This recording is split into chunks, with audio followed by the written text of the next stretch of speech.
right, what's up, people? Good morning. We are bright and early, as you can already see or tell. And no, no, I'm not Ruben Prime. Despite my voice being really deep, I'm still Drew. I'm just still under the weather. But never fear, we had to be here because we need to talk about some shit. But with me here, as always, Ruben Prime. God damn it. I'm here, people. I'm here in the flesh. Yeah. Nah, nah, it's RJ the Brooklyn Savage doing a very shitty Ruben Prime impersonation. I've done better before, but that was probably my worst. But yeah, nah, it's your boy RJ the Brooklyn Savage. What's good?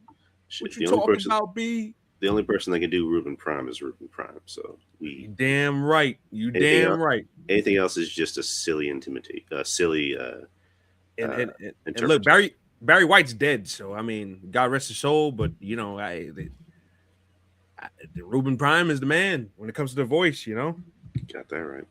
But we're here to talk about something that we've been talking about for a while because it just ended on Tuesday, and that's the season 2 finale of Daredevil: Born Again. So Tuesday nights are no longer safe because the Devil of Hell's Kitchen is no longer here to protect us for another year. So we gotta wait another year for the new season to come out, and they've already been filming it. They pretty much already spoiled what happened before the season ended, but nonetheless, we're still going to talk about it. So Yeah, Mike Coulter, you son of a bitch. he's going to be like, "What? You got something to say about it?" What you gonna do, huh? I'll curl your little ass up. Oh yeah, come on, then. Want, want some coffee?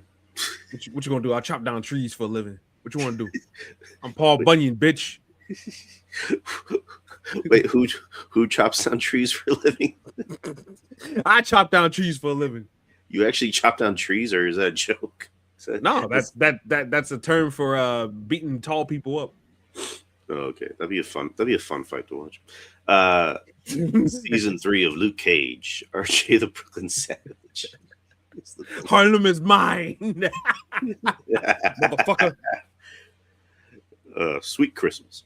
Anyways, but yeah, Daredevil Born Again season 2 just ended, and we're gonna talk about it. So I should put a disclaimer up that we're gonna be talking about some spoilers. Spoilers. All right, so there we go. There's the banner, just in case you guys want to leave the room and come back, or you just don't give a fuck. But anyways, Daredevil season 2, or Daredevil Born Again season 2 spoilers.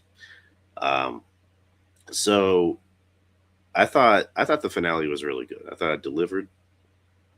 I thought it hit on all the points it needed to hit on, while at the same time leaving room for more stuff in the next season.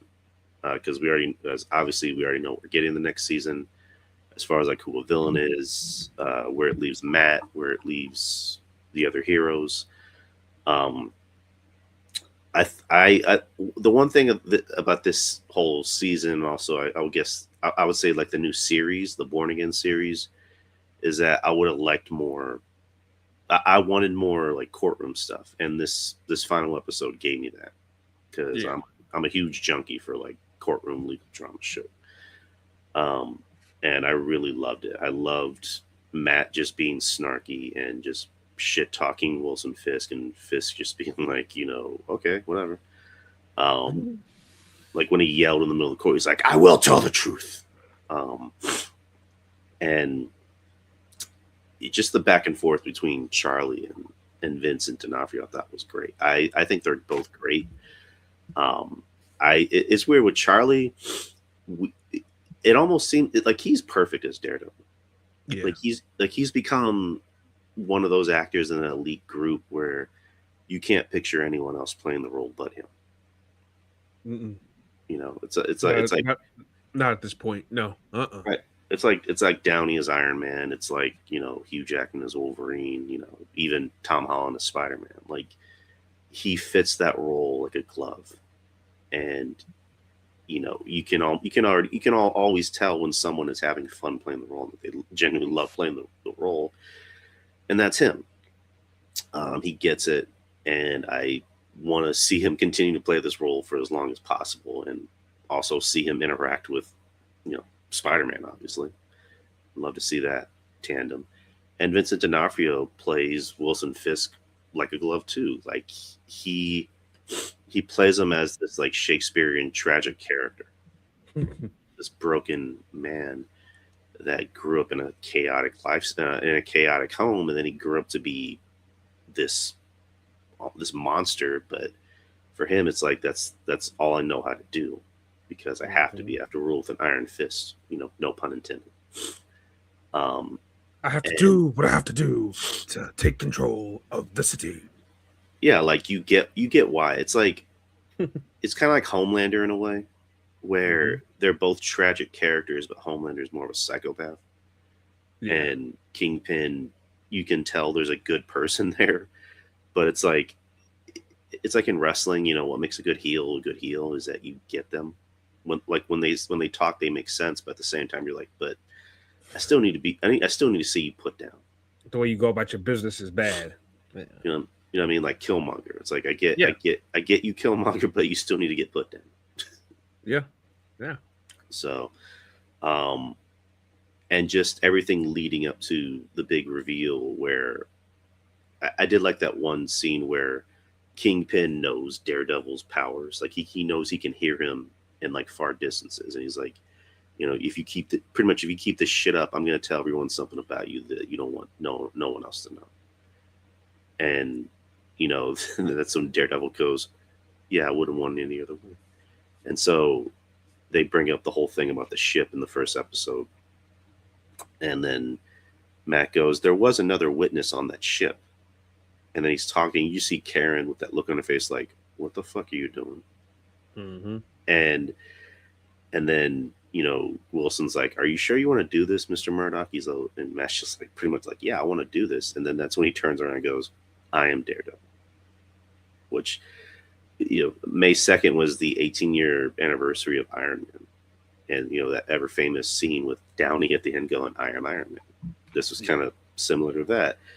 And then that lawyer guy gets up. He's like, are we expected to believe a blind lawyer is Daredevil? And that's when Matt just like shoots his like, what is it? Is like walker, which is like a weapon across the room, like, and he catches it. Little cane. That's a Billy Club. I thought that was dope. But yeah, I loved all that. I love that courtroom scene. Before we get into like the big action stuff, like what'd you think about that courtroom scene, the big reveal? It was good, and they clearly saved the best for last.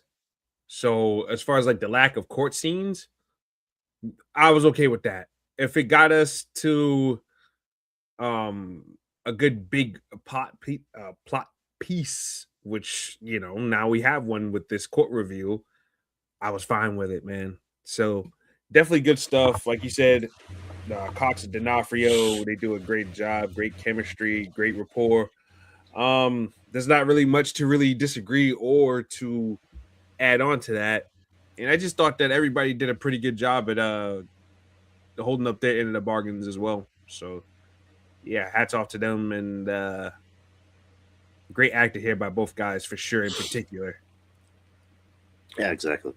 And as the series and as it progresses on, you see what's going on in the back. You see, well, I guess not necessarily the back, but what's going on beyond the courthouse.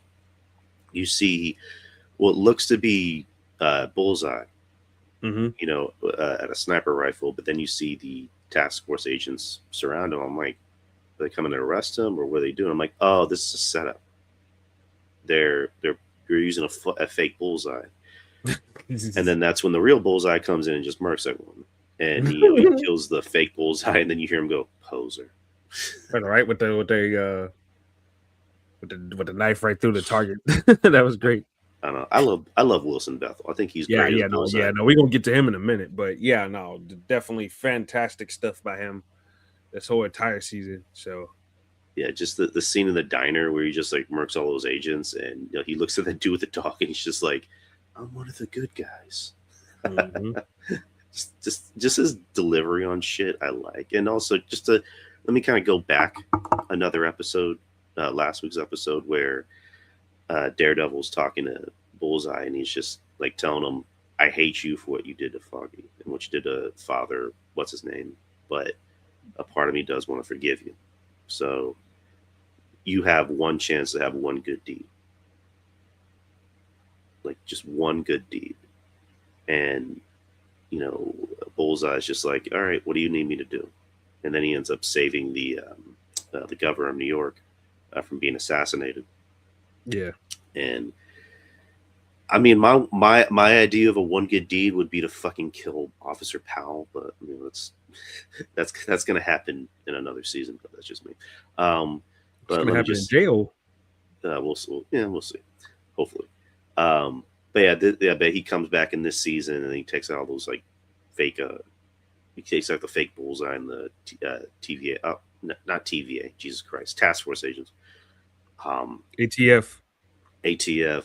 I was gonna call them ICE agents. They pretty much are ICE agents, so fuck them. Pretty much.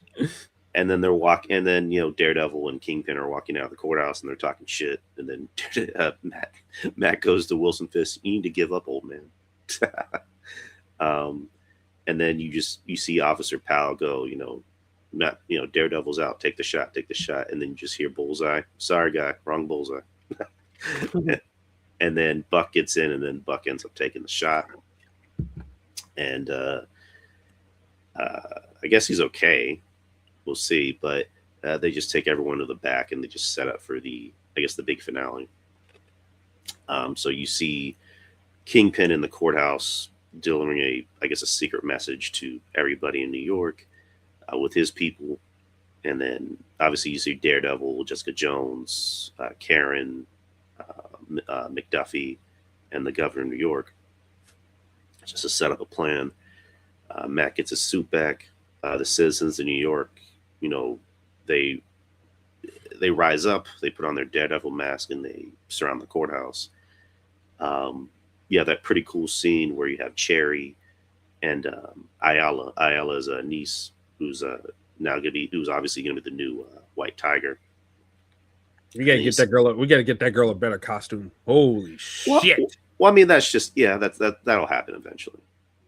I think that's the obvious idea, but like, hopefully, they get up in front of Powell and North, and Powell's like telling North, "Shoot Cherry in the face," and Cherry he's a little hesitant about doing it, and then it's when Ayala gets up and says, "Oh, do you want everyone to know that you killed Hector Ayala?" And that's when North has that change of heart, where he's like, "You told me that this happened." And then Powell's like, I told you to shoot him in the fucking face. I gave you an order." And then that's when, North has his baby face turn and like smacks Powell right in the face with the gun. I'm like, all right, cool. Baby face turn. More like a face turn. Ain't nothing baby about that face. Yeah. Yeah. Compliments of Frank Castle. Yeah, he I think in the comics he's a character. Officer Cole North. I do believe him, Cherry, and the other guy. Not Powell, but the other guy. The other who's the other detective? I'm blanking on his name right now. The other Mahoney. Guy. Yeah, Mahoney. Yeah, those are guys that's in the books. I do believe all three of those guys. Yeah, it was good. It was good seeing him come back in last week's episode.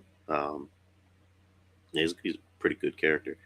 So everyone gets inside the courtroom, and then that's when I guess the new mayor-elect, who we pretty much saw her as the new mayor in Spider-Man Brand New Day, give Spider-Man the key to the city. She gets a call from the attorney general pretty much saying, you need to give up. Go into exile, leave New York. This is the best offer you're going to get. But Kingpin refuses, and that's when he says, "Open the door. Open the door." And then he just has that great delivery where he goes, "Boo!" And they just like fucking levels everybody in that hallway. And it was like watching a horror film. Like he's just killing everybody in that hallway. Yeah. Like he takes one dude and just wraps his spine around a fucking wall corner and then just drops him. He gave me that Bullseye special from season 3, the Daredevil. Oh my god! Like this is the most bloody and violent I've ever seen Kingpin, and I kind of liked it. I thought that was pretty cool. You had that perverse look on your face, huh? When you saw him do that. I was like, shit, I'm scared, but I can't look away. This is pretty fucking cool. Like he's going full Kingpin. And then on the other side, you have Daredevil and Jessica Jones doing the annual hallway fight, which was pretty dope. And even Ayala, White Tiger, got some licks in. Crushed my skull. Yeah, that was pretty fucking. Ugh. I in the show she's supposed to be a young girl. I don't know how old the actress is. I imagine she's maybe like early 20s or whatever. But I heard that girl's like a teenager in real life, like a late teen. So. Yeah, probably. So then you get to the finale, which is Kingpin on like this balcony area in the courthouse, pretty much saying, I given everything I need to give to the city of New York. I gave my soul. I gave everything while covered in blood. And then the rest of the, I guess, of the citizens decide to surround Kingpin all the while. Daredevil's like, no, don't do it. Like, don't do this shit. And then they somehow surround him and then just start beating his head in. Daredevil, stops everybody because like, no, we're better than this. Let's not do this shit. So then that's when Matt and Wilson have their heart to heart. Where Matt's like, you got to take this deal because I know you love New York. I love New York. We want to see this city thrive. You need to take this deal. It's better for you. Do it for pretty much like do it for Vanessa. And he reluctantly agrees, and then he just says, "I hope you can understand why I won't shake your hand." And the screen goes to black, and then it cuts to another scene, which is actually I think the beginning of the episode, which was more of a dream, where Matt and Karen are on a date. And they're just talking. All of a sudden, Matt hears the police coming. And that's when you hear Karen say, I thought we would have more time. And the police come in to arrest Matt for Daredevil's crimes. And, Matt assumes the position. And he just goes, I'll waive hearing rights because I used to be a lawyer. So they arrest him. And then there's this montage of seeing what everyone else is up to. You see Jessica Jones playing with her daughter Danielle. All of a sudden, Daddy's home. You see Luke Cage, Mike Coulter, show up after he was on business, doing the Lord's work, as Mr. Charles would say. And says he's done. He's officially done. It looks like Mr. Charles found a new guy to help him, which ends up being Bullseye. And then you see Matt showing up to prison. You see the arrested task force agents? Powell. You see Cole kind of give him the head nod, like, "Hey, what's up?" Yeah. And you see everybody else. So Matt's in prison, which I think we all kind of suspected that was going to happen, especially even before Mike Coulter spoiled it. Bitch. You'll have your revenge in Luke Cage season 3. But yes, by not having it. Exactly. It's just Mike Coulter showing up to your house. Hey man, why are you talking shit about me on the internet? Man, because I can, you bald-headed nigga. Get out of my face. And then he just like pie faces you. Fuck out of here. All right, let's take this shit outside, nigga. Let's go. You fucking milk dud. You sugar daddy motherfucker. That bald ass head. Let's do this damn thing. I can't with this guy. All right, now don't make me call. What's his name? The guy that played Diamondback. Don't make me call him now. Oh yeah, that guy. I know you hate that guy. I hate him too. Anywho, but yeah, that's the end of season 2 for Daredevil Born Again. Mm-hmm. Season 3 is already under the way. It'll come out. I like the fact that they're getting these seasons out quicker. And and also we forgot about this point too. Heather put on the mask. Muse. Yeah, she'll be Muse in the next season. So, yep. So that'll be interesting. That lady played, and you know what? We kind of really should have seen it coming, because I remember a couple of people was like, how good is this actress? And I'm like, oh, everything I've ever seen her in, she's always been like a bitch. So when she was playing the good psychiatrist girlfriend for a second, I was like, I don't know if that's gonna stick. But as things progressed, I'm like, oh, okay, all right, now I see where we're going. So it makes sense now because she plays a great, great bitch as we've seen, in this season, Yeah, slowly but surely. So yeah, no, definitely, she's definitely the woman for the job for next season. So like when she smacked the shit out of Karen, when she's oh like, yeah, I just don't grab need her your pity. face. Ugh. Yeah, it's just like I the only thing I've ever seen her in was Adventureland. I've seen her in Revenge, where she was kind of like a tweener tweaker in that. And a couple other different things she's been in. She's been like a bad girl and stuff like that. So yeah, she's sometimes in life you got to put the aces in the hole, and that's she definitely fits that bill. No, she's good because I remember saying at the beginning of this season, I remember thinking like, okay, what's her what's her deal? Like where's this gonna go? And then you find out why. I'm like, or find out how. I'm like, oh, okay, that makes sense. She's becoming the thing that she hates. Yep. So I'm interested to see where that goes. She was good. I thought genuinely everybody on the season was good. Aside from the main actors, I thought I liked what I was getting out of Cherry. Yeah. For the time being, I liked what I was getting from what's her name, McDuffie. I thought she was really good.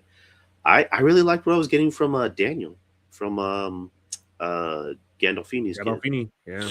Because in the beginning, I remember thinking like, is this guy really a good actor? Or is it just nepotism? And then this season kind of proved me wrong. Like, no, he's really good. Like I thought. Last season was such a rush. We didn't have much time to really explore that. That's one thing I will say too. With them having a better idea what they wanted to do this year, this time around, the side characters were able to be fleshed out. I still need more about Duffy there, but as far as like BB and Blake and Buck and Heather, all better fleshed out this season. Definitely big time improvement.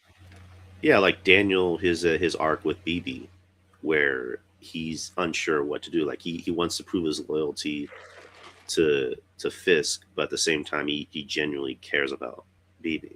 And then he has that one scene or that one episode where he wants to turn her in, but then he realizes, she's doing the right thing. And I've realized that I've been with the enemy this whole time.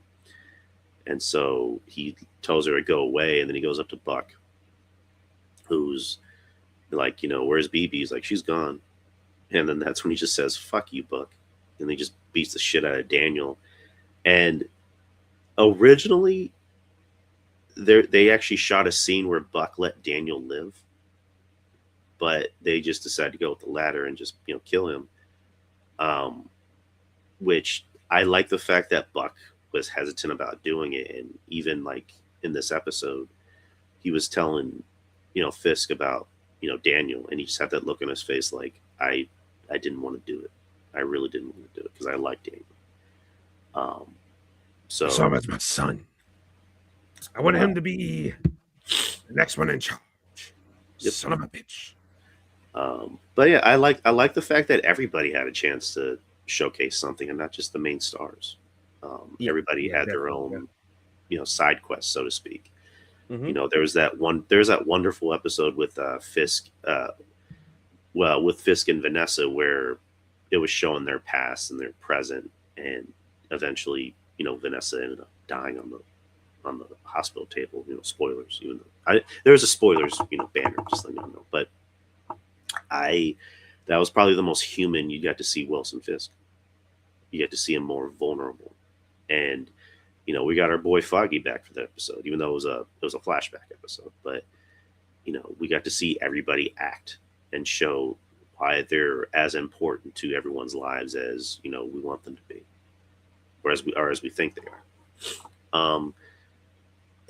I think probably the only person I probably would have wanted more out of is maybe Karen, because she had stuff to do. Obviously, like she was important in some aspects, but it almost feels like compared to everyone else, like what exactly did she want? You know what I mean? She was obviously important towards the end, but like like compared to everyone else, like how important was her goal, or what exactly did she want? You know what I mean? Yeah, I understand. There was not a lot of there wasn't. I get what you're saying. There was nothing that moved gradually forward with her character, except for her, having a little bit of more of a lust to kill. But that notion kind of goes to waste because we've seen this girl off somebody before. Yeah. So yeah, nah, compared to BB, Buck, Heather, and Daniel, there wasn't enough moving forward for that character in particular. So, no, I definitely understand what you're saying there. Right. I mean, she had some good scenes. I mean, she had the Yeah, scene. no, definitely that lady acts her ass off. So, Yeah, she had that scene with Heather in the exam, or not examiner's room, but the interrogation room. I thought that was a pretty good scene. She had a good scene with Fisk. I was Where turned on. yeah, like she's calling out Fisk, like she's saying like oh, I can see that you're afraid. Um, but I don't know. I would have liked more out of her. Maybe something where I'm just like I care about her a little bit more than I should. Not to say that I don't care about her, but it's like I don't know. Like I don't know how else to put it. Like I feel a little. I'm almost like it's like I feel 50-50 when it comes to Karen. Yeah,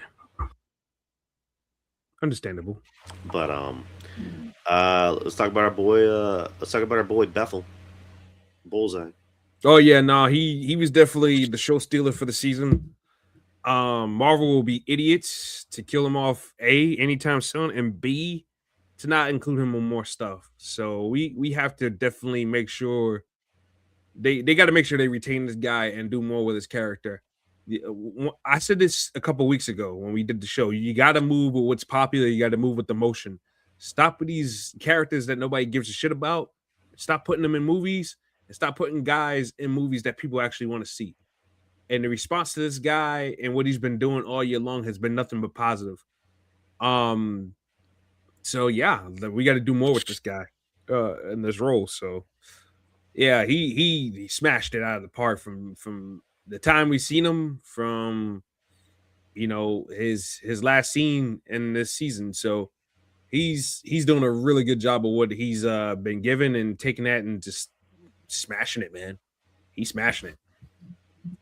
Yeah, he's I second that. Like he's been great this season. He's had like he has been the scene stealer in this season. I brought up the scene in the diner. I thought that was great.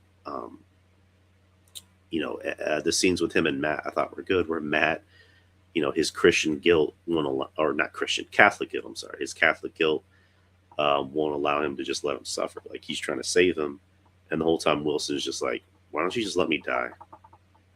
Because I won't let you. But no, like I would love to see him in more shit. Kind of like you. Like if they ever do another Thunderbolts movie, put him in the Thunderbolts. That would be fucking amazing. Especially now that you have Matthew Lillard, who's like his character is connected to Valentina. Mm-hmm. He can be like, "Oh, I got you a new member."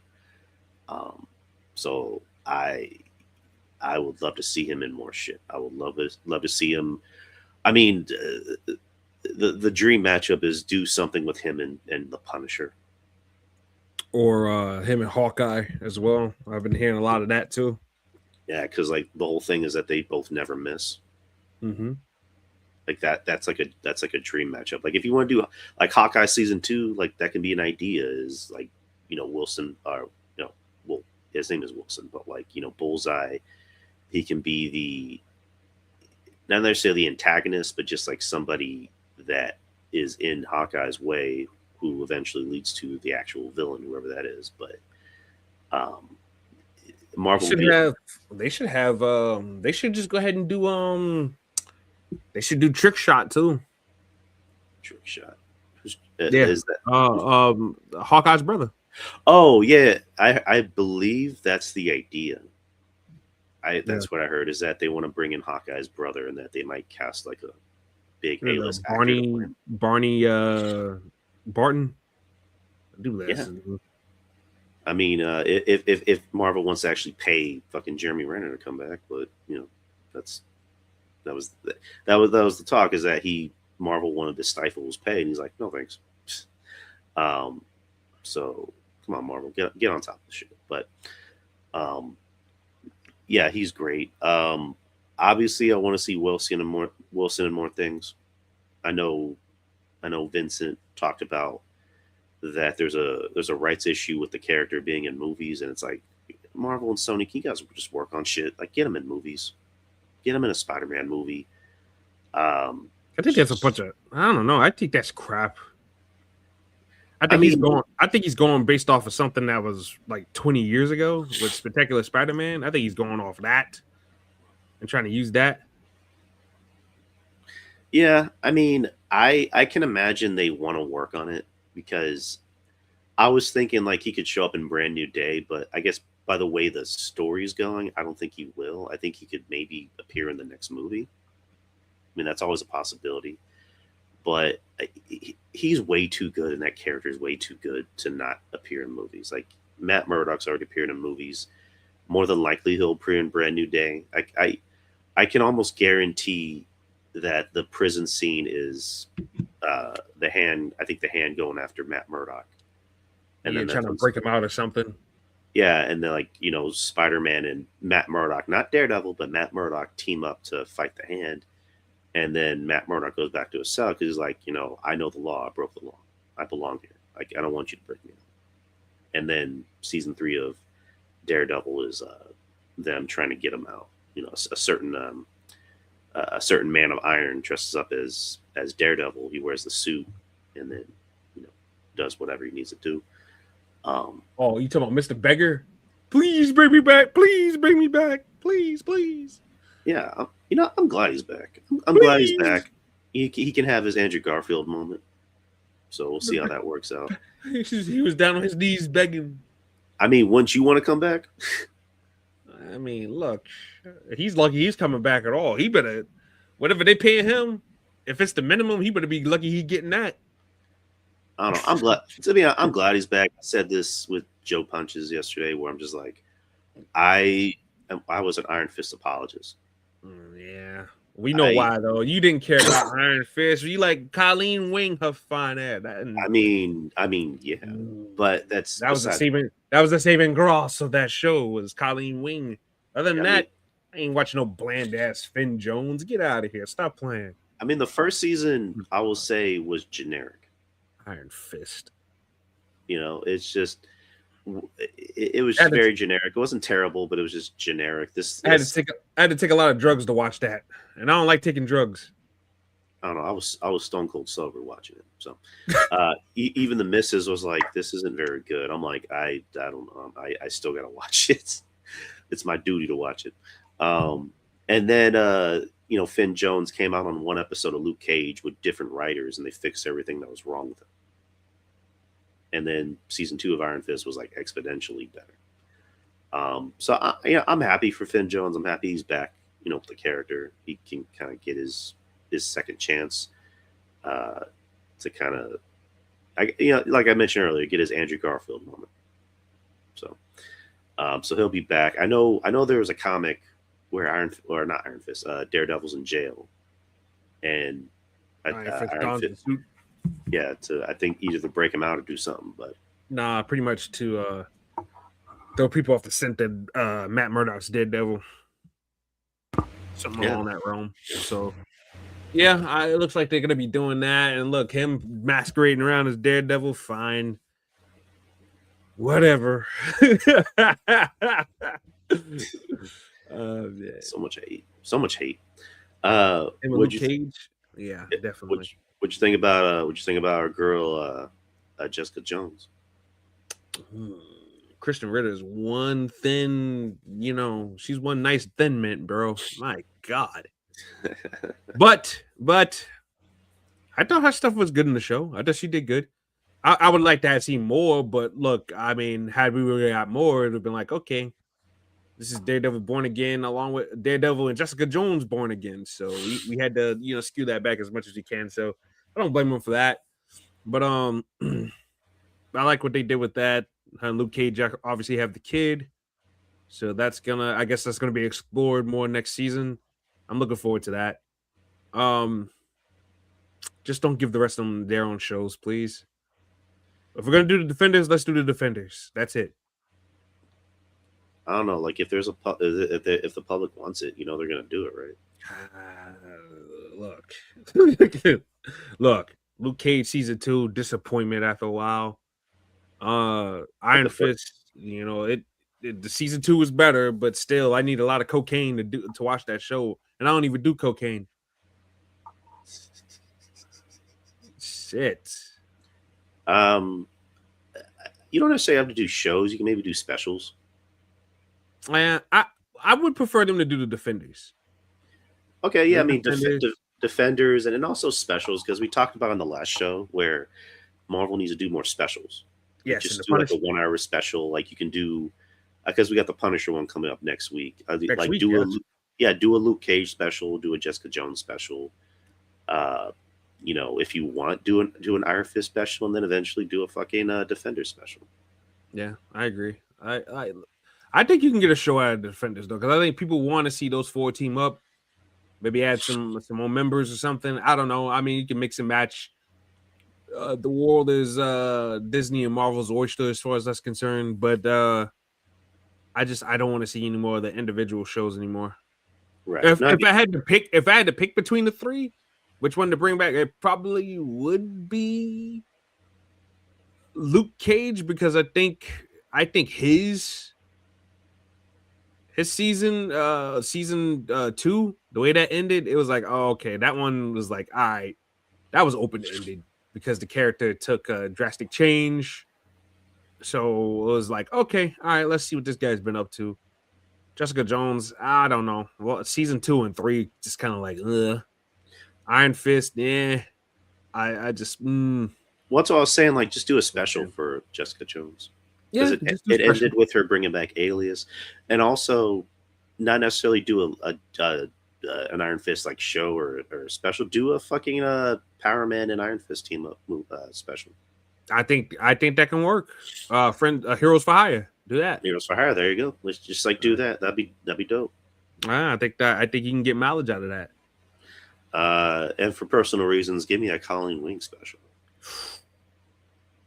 Yes. For me and me alone. For all of us, baby. And throw Misty Knight in there. Come on. Do something. Oh my god. Woo! Weren't they a thing in the comics, the Sisters of the Dragon or whatever they're called? Something along those lines. I know what you're talking about. They do team up in the comic books, but I forgot. I'm blanking on the name right now, but I think Sisters of the Dragon might be right. So that I wouldn't mind that at all. Me neither. For my eyes, my viewing pleasure. My. Look out for that email from Kevin Feige for your eyes only. Kevin Feige, you better give me what I want. Batista. I know Jessica Henwick, she would like to come back because she actually turned down a role in Shang-Chi in hopes of eventually, coming back as Colleen Wing. I think they offered her to be the sister, but she turned it down because she was like, I'd rather just wait until they do something with the Iron Fist. She got a lot of faith. Her faith might be rewarded. But it might be. All jokes aside, I think she's great. I did think she was one of the better things about that show. I thought she was really good. Yeah. I genuinely like her in anything I've seen her in, Jessica Henwick. Not just because she's attractive, but I think she's generally a very good actress. Nah, we've seen plenty of beautiful women that just bomb as actresses. But yeah, no, she's got the talent, she's got the goods to back it up, so to speak. So she has a likability about it. But what was I gonna say? But yeah, I mean, those are some ideas you can do. Let me ask you a question. You think Christian Ritter and Mike Coulter smashing, behind the scenes? I mean, I think I mean, I don't want to say yes, and I don't want to say no. I know Christian Ritter's married. That means anything. Well, that's what I say. I don't want to say no or yes. I don't know about Mike Coulter's situation. I don't know if he's married or whatever, but I don't know. Marriage is PUSSY. Come here. I mean, I'm just for your sake. I'm just gonna say yes. I bust down the door. Bust down the door. Well, sweet Christmas. On the side of snow. Yeah, Kristen Ritter, she looks good. My But somebody that's like 40 something years old, she still looks the same. What did I first see her on? I first seen her in something. She was in a comedy called She's Out of My League. Was it that? Yeah, she played the best friend.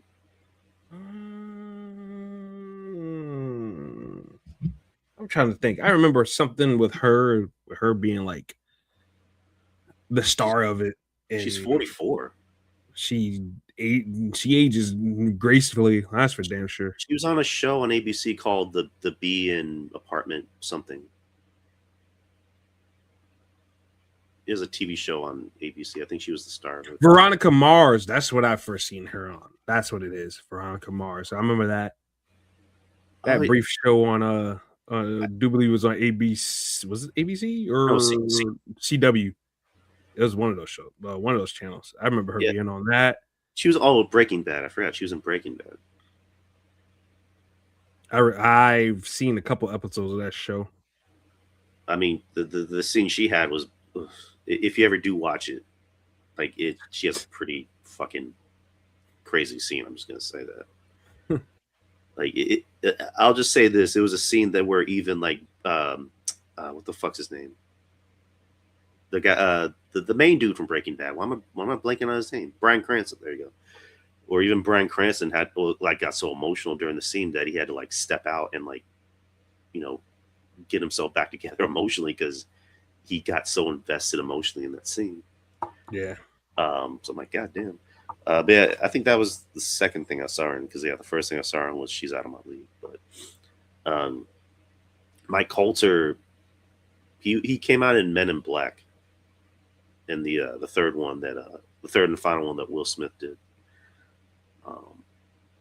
Everybody else, like I never saw him in anything because I didn't know who Charlie Cox was. I didn't know who Finn Jones was. Vincent D'Onofrio, obviously, I knew who he was because the dude's been acting since the 70s.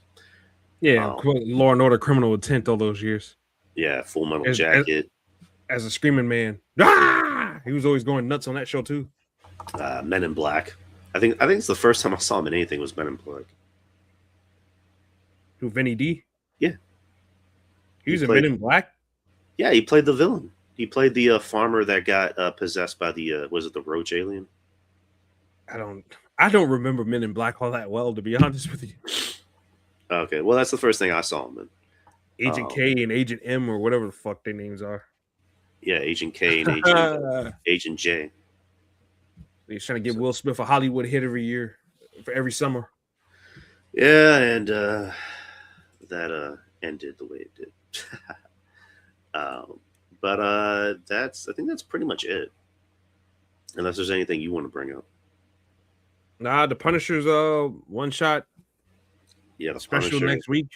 One Last Kill. That's coming up. It'll be next week. Oh, yeah, next Tuesday. Somebody's gonna die, and somebody's gonna die hard. Yeah, the villain's gonna be Moncanucci. We already know that. I wonder if he's gonna beat her up in a wheelchair and throw her out of it. I mean, that'd be pretty fucking cool. I mean, oh god. I mean, my hope for me. The one thing that I do love about it is that John Bernthal's not only starring in it, but he's co-writing it. So he co-wrote it. Pretty much produced it too. I mean, he's not gonna make sure this. The one thing I like about him, most actors don't give a damn what they do as long as they get the check. You know what I'm saying? Yeah. I respect him because he wants to make sure the quality is good. D'Onofrio, Cox, these guys, they want to make sure it's good. Holland wants to make sure the next Spider-Man movie is really good. I respect that from these people. I truly believe these guys are not talking out of their asses. That they really want to bring the best to the table for the fans, and I respect that. I respect and salute that 1,000%. So, yeah, man, I don't think it's gonna be garbage. I just think they're gonna go out there and he's gonna go in there and just make sure he delivers something nice for the Punisher fans. I second that. I love when actors genuinely seem to care about the characters, and that's what I was saying about John Bernthal when he came back as Punisher, because he doesn't seem like someone that, for him it's always about, oh, cut the check, I'll take the role. Like for him it's like, I want to come back because I genuinely care about the character. And at originally he actually walked away from Born Again because he didn't like where they were taking the character, and then he eventually came back, and now he's doing this Punisher special, where he's going to co-write it, and then he's going to come out in Brand New Day. So obviously he loved what he saw from the script, where he's like, I'll do this even though it's going to be a PG-13 Punisher, but you obviously showed me something that works for me and works for the character. Yeah, not only did he star in it, writ it, but he also he's an executive producer for it as well. Mm-hmm. So this man's wearing all the hats. Let me wear the hats, damn it, you bitch. So I can cover up my fade. And then I know Tom Holland, I think he has creative control over Spider-Man, from what I heard. As he should. He's the man. Yeah, because there's a whole situation with Sony and Disney a few years ago where they lost the rights, and then fuck him. Yeah, Tom actually called the owner of the CEO of Disney, where he's like, hey man, appreciate the opportunity. It sucks, but I get it. And then the CEO of Disney had called the CEO of Sony. He's like, hey, Tom just called me. Let's try to work something out. Let's just do it for him. Let's do it for the fans. And eventually they did it. So like he even said, like, Tom calling me is ballsy. Like, because nobody just calls the CEO of Disney. Nobody just does that. But Tom was like, I need his number so I can call him. And because the thing is that you want Spider-Man to continue to be a moneymaker for you, right? Yeah. All right, well, let's not fuck that up. Let's get this shit together. So when it comes to the mighty old dollar, like he probably pulled on those tug strings. It's easy to do that, especially when you talk about money. Ooh, money. Spider-Man, I don't give a fuck what nobody says. Spider-Man, as far as like Marvel's concerned, is the number one money maker for them motherfuckers. Yeah, you can't. Iron Man was a placeholder, all right. But Spider-Man is present right now, so yeah, number one moneymaker, number one recognizable superhero besides Batman on DC's side. Batman and Superman are kind of like neck and neck, even though more people they think Superman's boring. If you ask, normal regular people who are not comic book marks, right. But Spider-Man and Batman are two recognizable like superheroes right out of the bat. So yeah, you're not gonna fuck that up. You're not gonna fumble the money on that. Come on, man. Right, but before Marvel was a household name, it was Spider-Man and the X-Men. Mm-hmm. And the Hulk, I guess, to a certain degree, because the Hulk had his show back in the 70s and 80s.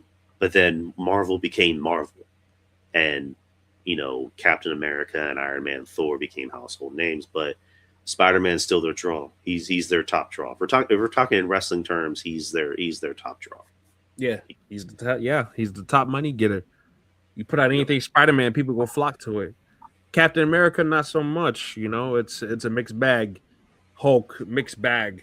Even though you'd probably say the Hulk is probably the second most recognizable superhero in Marvel, like Solo Dolo. If we're talking about Solo, yeah. Besides, because the X-Men, obviously Spider-Man, X-Men, Wolverine, probably Hulk, Iron Man, and then probably Captain America after that. Well, I was gonna say, like, Solo, I would say a good second place holder would be Wolverine. Yeah, that's true. Yeah, on his own, yeah. And then probably the Hulk and Iron Man-ish, but Iron Man, I feel like, has leaped the Hulk in, like, as far as like mainstream attention because of Robert Downey Jr. in his movies, and the fact that the Hulk has kind of been stagnated because of the Universal rights. Right. So yeah. No, you're not wrong. But no, do not let that bald witch be Storm, please. I don't need that. What happened? Cynthia, or whatever her fucker last name is, that bald-headed demon, whatever that is, that big giant peanut head. No, I do not need her as Storm. Out of here. Get out of What here with this. was she cast as Storm? No, they're talking about how she's eyeing the role or they're eyeing her for the role. Please, no. Nah, she's not There's, going to be Storm. there's plenty of other black women out there. No. I don't think they're going to cast her solely due to the fact that I think with the X-Men in the MCU, they want to cast a lot of, I guess, more not as noticeable actors. And younger people too, which is the smart move. Like when it comes to like the older characters like an Xavier or a Magneto, I think they'll go for more noticeable actors. But the younger X-Men like Storm and Cyclops, we kind of already know that what's her name is going to be Jean Grey. Allegedly. Allegedly. I mean, it kind of looks like she's going to be Jean Grey, but we'll see. But they want to go with more not as noticeable actors, and the whole point of the X-Men. Good. I don't need this in my X-Men movie. Okay. Right. Keep that bald head away. All right. Like I don't know if I told you, but here's what I would propose for the X-Men is obviously do your X-Men films, do the OG X-Men, keep Wolverine away for a while. Yeah. For a good while. And as far as like Wolverine goes, do a Disney Plus series about Wolverine's life leading up to meeting Charles Xavier and join the X-Men. Like do his life in the wars, do his life in Japan. Like there's so many good Wolverine stories you can do. And then obviously it ends with him meeting Charles Xavier. Yep. No, I agree. I think that's the way you should go. That way you don't make this the Wolverine and the X-Men show, like Fox did. Yeah, like as much as I love Wolverine, I do love Wolverine. It's just like, those movies, just they felt like they were written by Wolverine fanboys. Yeah, Wolverine and the X-Men. That's what exactly. Like. And that's not the case. X-Men '97, actually did an X-Men show where Wolverine wasn't the leader. He wasn't he wasn't the center of attention. He was actually. If anything, it felt like Wolverine was far in the back. Yeah, Wolverine never got forefront is when Magneto extracted that animanium out of his body. I mean, that's kind of the way it should be. Yeah, because he's not the leader of the team. Like Scott's the leader of the team. Storm is also the leader of the team, and they made Storm a badass. They made Scott a badass. They made me care about Jubilee. Like that's how good the show was. They made me care about Jubilee. Speaking of which, the season 2 it should be coming up pretty soon, right? I believe it's coming out this summer. They're doing a shit job of promoting these shows, by the way, in my opinion. I don't know what the fuck is going on with Marvel, Disney, what they're doing, and why they're not really showcasing and really getting us hyped for these shows. But they should be starting to show, as my mother says, common attractions for these shows. Yeah, the shows are weird because like they didn't really promote Daredevil all that much. Well, they did not up until like a couple of weeks before it came out. Like, bro, no, get that trailer rolling, man. We got to get the hype train going for this shit, man. What are we doing? The stuff they don't promote that well ends up being really, really good. Like, yeah, it's almost like a curse. Yeah, because like they just threw Wonder Man in January, and that ended up being like one of the best things they've ever done. They did the same thing with Zombies, Marvel Zombies, and that ended up being great. And then same thing with Daredevil. Like, I mean, they promoted it to an extent where they're like, oh, it's coming out in March, and here's the date, and blah blah blah. They're not even really doing that with the Punisher special, and that's the fucking Punisher. They're not even showing anything. Like they're just showing clips of him just running through the hallways, like murking guys, and that's pretty much it. They're not even showing us like what's it gonna be about. What's the story? Like thank God we live on the internet. We see set pictures of the bitch in a chair. I don't know. The reason why I call her a bitch, people, is because she's a villain. So yeah, no, I get you, but like, no, I'm just saying for our for our female listeners that might feel a way about that. No, she's evil, so we just call it like we see it. But she's a fictional what is it, a mob boss character, people. Yeah, but with their movies, it's one of those things of just like they're in a flux where it's like our movies need to be successful, not just critically but financially. But we would prefer both because Spider-Man's coming up in 2 months, and I would think in June is when they're going to start promoting it.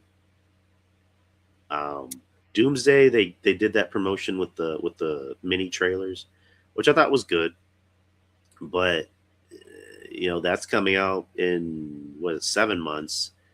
I know in July they announced that Marvel will be back in Hall H for San Diego Comic-Con.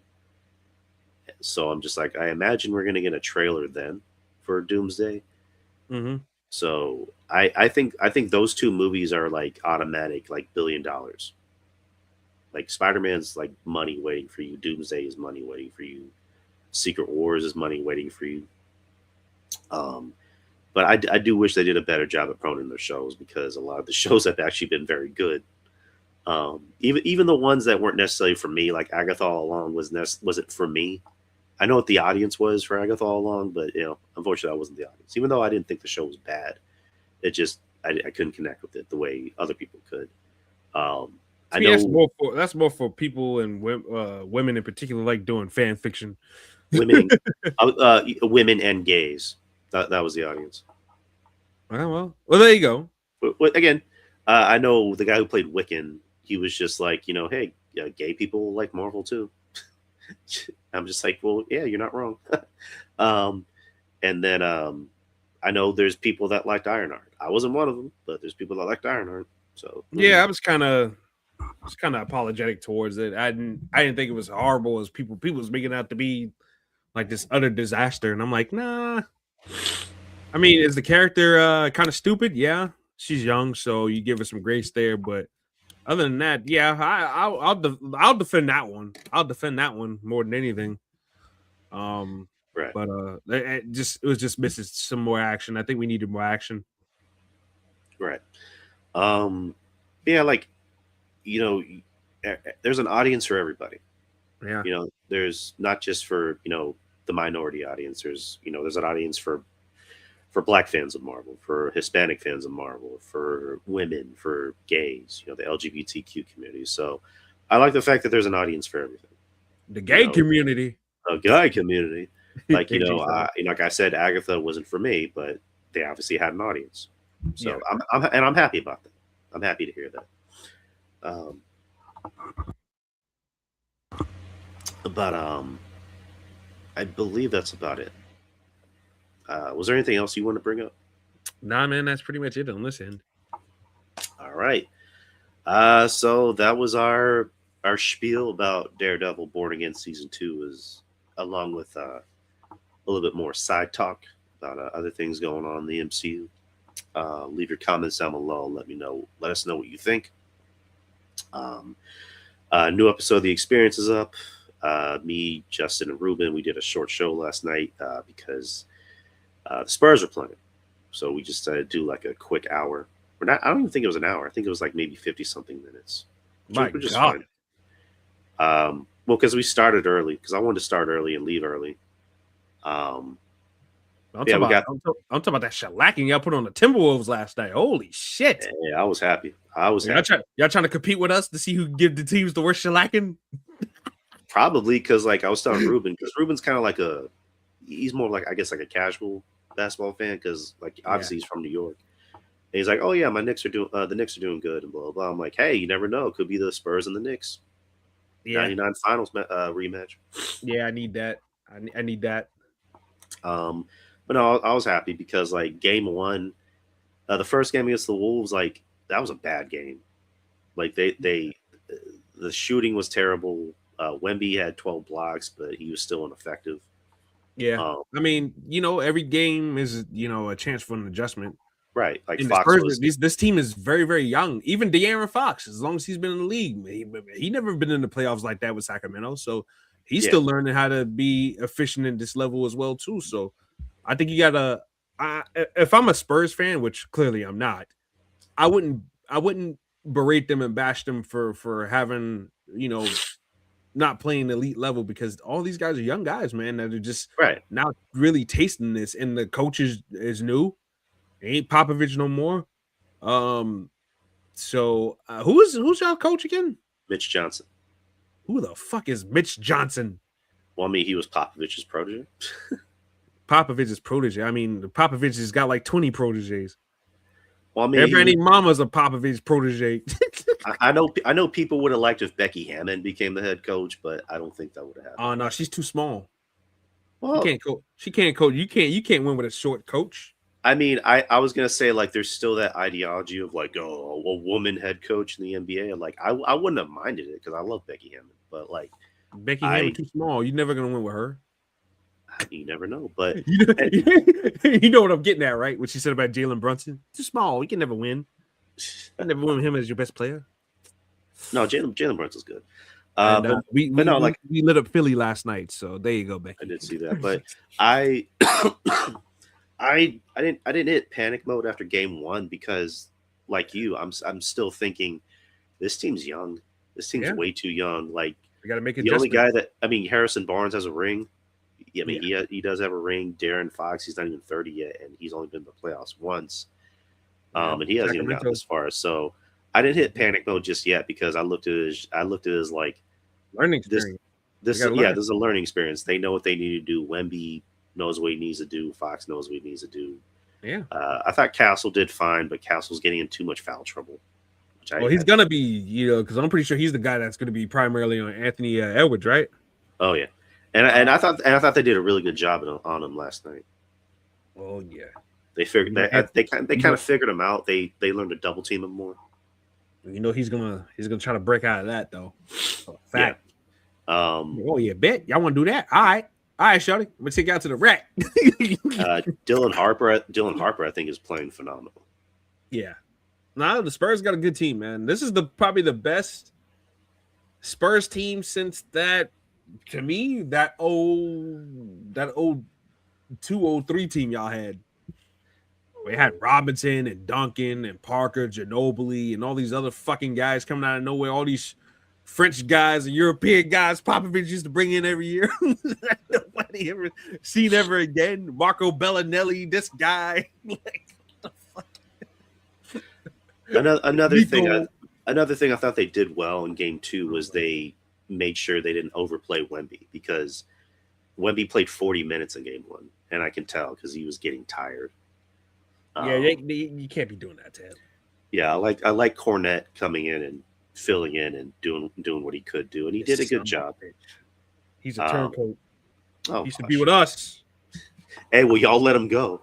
No, he didn't. He left. And we all should have gave more minutes.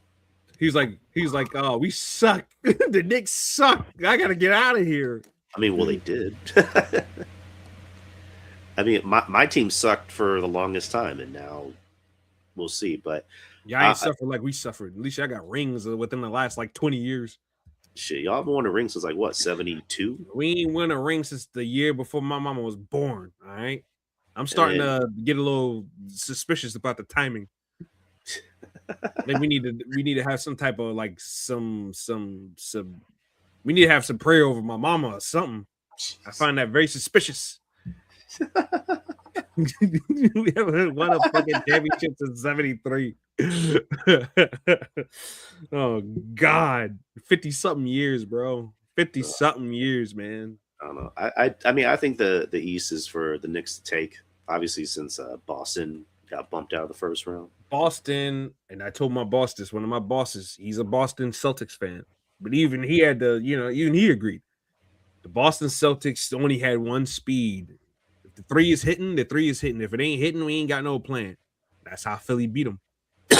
Yeah, that game was just frustrating to watch because like they ended up making a 20-point comeback and they're down by one, and instead of just like attacking the basket, they just decided to jack up a bunch of threes. We want to jack up the threes, baby. We were not only working on the brick house, but we were working on the community project. Like, come on, man. What are you doing? Stop, man. And that's how they lost. And that's why they at home sitting. Brad Stevenson told some, man, we should be playing the Knicks right now. Well, had you would have, told your coach to shake some shit up, then I mean, shit, y'all probably would be playing us right now. But yeah, I think the Knicks are coming out of the East. Well, we still got Detroit to deal with. I just hope Detroit and Cleveland like beat each other up really badly, so we can get to the finals. They're going to beat Detroit. Detroit, I think Detroit proved themselves with that 3-1 comeback. and it looks like they're going to beat Cleveland because James Harden ain't shit. James Harden right on cue for his fade out in the playoffs. I told my brother like, no, it's not gonna happen. I'm like, bro, are you come on, man? We used to literally criticize this guy together. Talk about how bad he is every time. All of a sudden he's on the Cavaliers. Now he doesn't choke when it comes to the playoffs. Been telling everybody that for years. Everybody's like, "Oh, James Harden has having a great year," and it's like, yeah, wait he till has the a great playoffs year. He has a great regular season, but playoffs, he's ineffective. How many times have you been down this road? Him being in the conference finals and losing, and disappearing and coming up short. They put the best players in the world next to this motherfucker. He still can't get it done. So what does that tell you? This motherfucker had Chris Paul, Dwight Howard, even though Dwight Howard was kind of, who else they had Harden with? With KD and Russ, fucking Kawhi Leonard recently, fucking Embiid and Paul George, Kyrie Irving. Yeah. Like, how many more co-stars do we need? How many more times do we need to get this guy, to where he needs to get? And those players are looked at on a top tier level above Donovan Mitchell. So, I mean, what's changing now? So yeah, I believe Detroit will dust them off, but I think we got Detroit's number, even though Detroit's beat us in the regular season, pretty much every game. But I think Detroit is starting to get exposed as a team that's only as good as Cade Cunningham goes. Right. Because if Cade Cunningham is not efficient, where you go put the ball in Duncan Robinson's hands or Jalen Duren, who got dunked on by my man. My man put his balls and cock in his mouth. Like, you saw that? My man fell down. Ow! I was like, oh no. I said, that's a cat. We played the Pistons. You gotta take his ass to the whole pause. I will say this: the Knicks gave my Spurs some problems this season. We did. Yeah, in that and those are good games too. It's not like we spanked y'all. This is like like the playing tournament. Yeah, that was good shit. Was it New Year's Eve when Julian Champagnie broke a record for most threes in a game for the Spurs? Yeah. Good stuff. I mean, the Spurs and the Knicks really. That's what I'm saying. If that's the final, that's the final. I think that's going to be good for the league because obviously the league wants Wemby to be the man. Mm-hmm. Like they want him to be like one of the key feature guys, and he's playing like it. He's box office. And you got New York. You can't get no bigger than New York. So that's, to me, that's a money making final right there. Not no fucking OKC in Indiana. Ugh. I heard that was the lowest rating finals ever.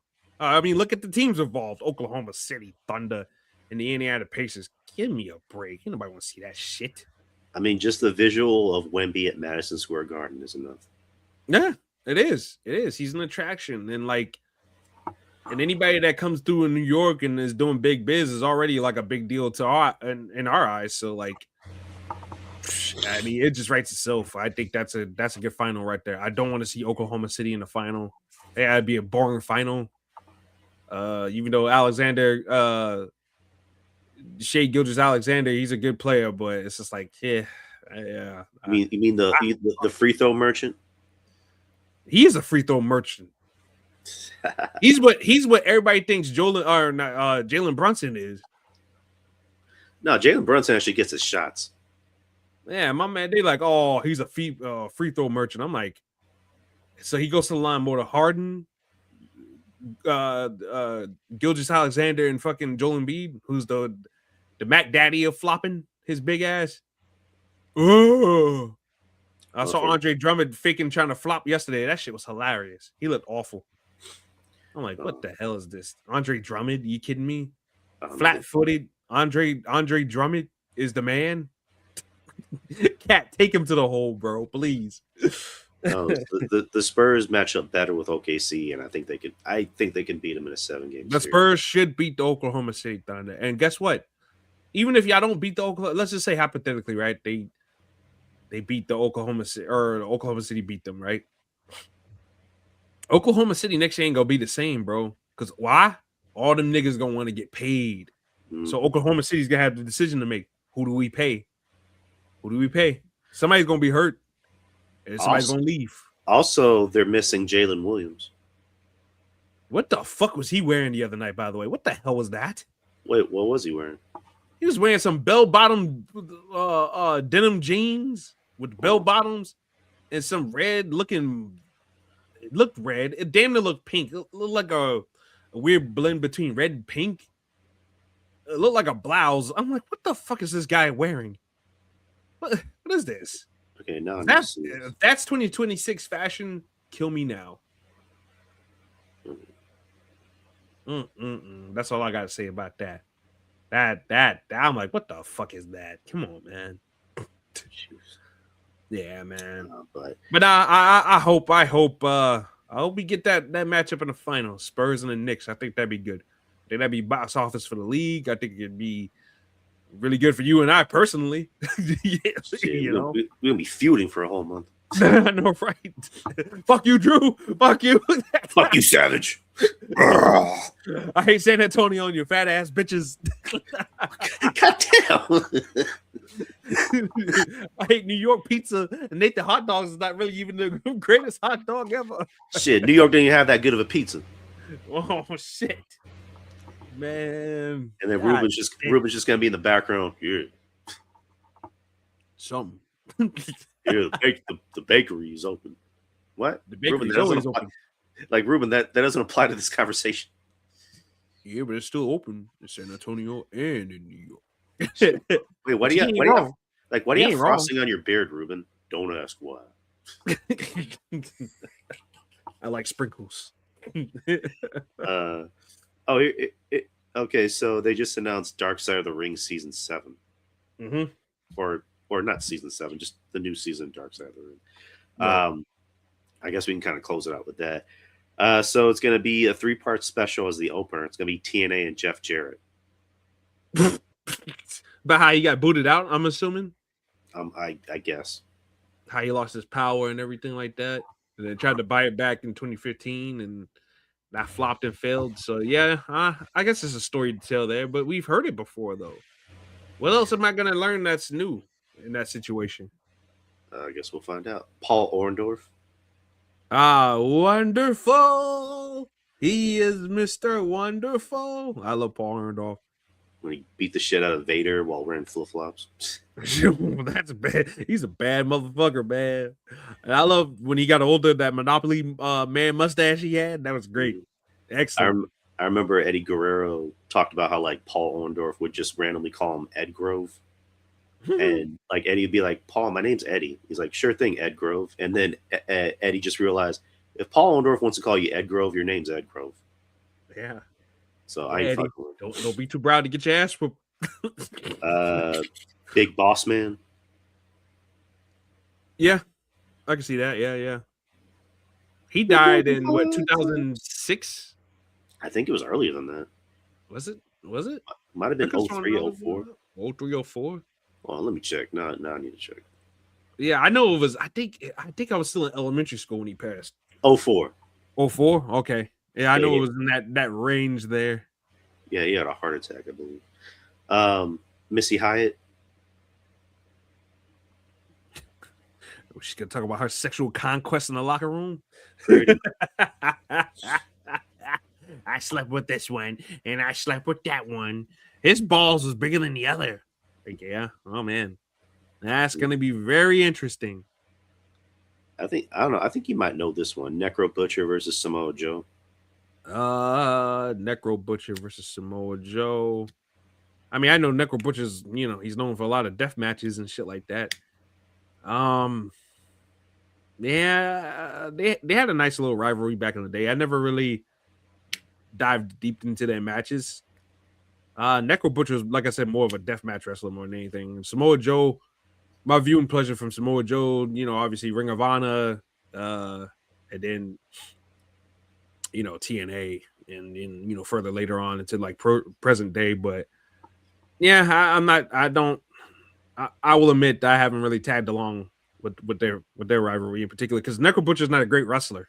He's a deathmatch guy, It doesn't really take a lot of art and skill to follow somebody around and cut their forehead open, right? And do a good and mix a couple of moves here and there in the middle, Yeah.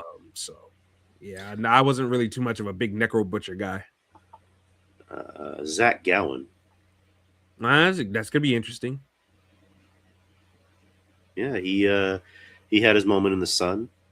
He was in a feud with Vince McMahon. He pinned the Big Show in a Well, match, and then Brock Lesnar just killed him on live television right in front of his mom. So just threw him down a flight of stairs. yeah, exactly. That's crazy. And lastly is Rick Wilson. Rick Wilson, the Renegade. Oh God, that's gonna be great. I've heard the name. Who was that? That's the bootleg Ultimate Warrior WCW brought in. Yeah, when the WCW tried to bring their own version of the Ultimate Warrior in. Okay, all right. Yeah, man, I wish Kevin was here to really talk about. He hated the Renegade. I know he would have, because I know he was a Warrior guy. Oh, he loved Ultimate Warrior like a motherfucker, man. I'm listening to the old episodes of Don Tony and Kevin Castle right now, and I'm in 2009. That's like in the heart of where Ultimate Warrior is still, away from the company and everything like that. And every week, defending Ultimate Warrior and this, that, and the other.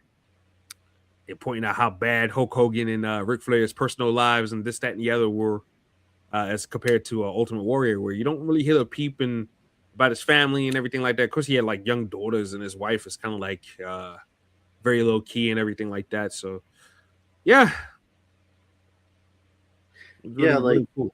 I mean, the only time you heard about Warrior fucking up was just that old meltdown that he had out of college. Yeah, and that's him getting his own self in trouble. But he didn't do anything that was like physical or consequential to anything or anybody. He was just an old man just, rambling about his beliefs, which, I mean, there's no crime against that, whether you agree with it or not. There's no crime against an old man rambling on stage, as long as he ain't putting his hands on anybody. I mean, I mean, not necessarily a crime, but it was one of those things like, it's not a good look. No, it's not. But that's the least offensive thing he's done. I mean, Hulk Hogan, we caught him in compromising positions. Him rubbing baby oil on his on his daughter's ass. Him saying that it was God's will that Graziano turned into a vegetable or whatever. Oh God! I mean, that. And then Hulk and Ric Flair get into fights with Charlotte's boyfriends and shit. And Ric Flair hit him enabling Ric Flair's behavior. Yeah. I mean, you're not when you put it like that, you're not wrong. Yeah, I mean, like I said, an old man rambling about something that people didn't agree with. That's minor compared to just the stuff that Ric Flair and Hulk Hogan's done. Yeah, like then they're supposed to be like the quote unquote, greatest stars of all time, and yeah, but yeah, I mean, yeah, you're definitely 100 about that. It's at the end of the day, their legacy is always going to be their legacy because they live through their fans, and their fans never want to poo-poo over any wrongdoing that they do, regardless of how heinous it is. But yeah, but anyways, that's a good ending point. Thank you all, everyone listening on the YouTube channel. Make sure you subscribe. You'll get shows like this. You'll get shows like The Experience, Metal Drive Hoops, and Lunches with Punches. And you can also check us out on Spotify, because we're now back on Spotify. We've got new episodes up weekly. I'm trying to put this one up. I gotta work on The Experience from last night. But Twitter, XDY Experience, TikTok, Instagram, and there's a Facebook page. Just look up the Drew Yari Experience. So, RJ, close us out. You can catch me on the Dragon Chronicles on Saturday. We're gonna do a show on Saturday. We were supposed to do one yesterday, but I went to the gym and got sore as shit, man. I wasn't moving a fucking muscle at all to do anything else. So yeah, we got that coming on Saturday. We're gonna talk more about the New Day stuff and the other releases, and we're gonna do Backlash. Backlash is on Saturday, right? Yep. Backlash. Which I'm not seeing that true. Well, I mean, I gotta watch it obviously, but we're planning on seeing the Mortal Kombat movie on Saturday, which I've heard some mixed results about. I actually heard it's good. I heard it's some people. A guy told me, and these people don't know each other at all, but one person told me that He didn't like it. It takes itself way too seriously. And then the second person told me that they enjoyed it. They thought it was a step up from the movie uh, that they put on in 2021. How it was much better and more thought out and more produced at a higher level. So yeah, you know what it is. You know, people are gonna have their different Yeah. opinions on things, and that what makes this world tick. You know, not everybody's gonna see eye to eye on things. I mean, people watch movies for different things. I will watch a movie to point out a bunch of plot holes. In certain movies, I would just watch a movie to just thoroughly enjoy it. So, I mean, it just depends on what you're going for and what you are you going to go as a fan or are you going to go as a critic? You know? No, I get you. But all right, people. We are done. We're done, and we will see y'all pretty soon. Have a good day. Be safe and stay healthy. Peace out. Peace out.